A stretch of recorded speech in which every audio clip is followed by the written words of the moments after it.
একটা ছোট্ট গ্রামে ছিল এক দরিদ্র কৃষক, যার নাম ছিল রামু। রামু ছিল খুবই পরিশ্রমী এবং তার সাথে ছিল তার স্ত্রী ও একটি ছোট্ট ছেলে। তারা খুব সাদামাটা জীবনযাপন করত, কিন্তু সুখী ছিল। একদিন রামু জঙ্গলে কাঠ কাটতে গিয়েছিল। সেখানে সে একটা সোনালি রঙের পাখি দেখতে পেল।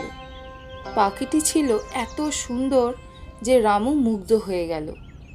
পাখিটি কথা বলতে পারত এবং বলল, রামু, তুমি আমাকে ধরো না, বরং আমাকে ছেড়ে দাও। আমি তোমাকে প্রতিদিন একটা করে সোনার ডিম দেব। রামু ভাবল, এটা যদি সত্যি হয় তবে তার দরিদ্রতা মিটে যাবে।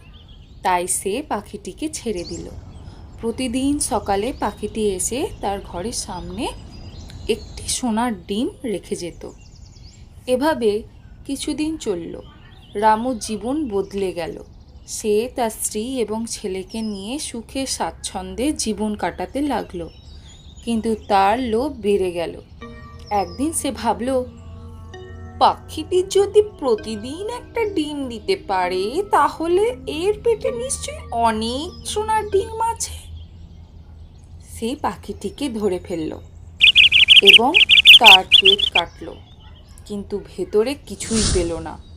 পাখিটি মারা গেল এবং রামু আর কোনো সোনার ডিম পেল না। রামু বুঝতে পারল, লোভ করলে সব কিছু হারাতে হয়। সে তার ভুলের জন্য খুব অনুতপ্ত হলো। তারপর থেকে রামু তার প্রাপ্ত সুখেই সন্তুষ্ট থাকার চেষ্টা করল।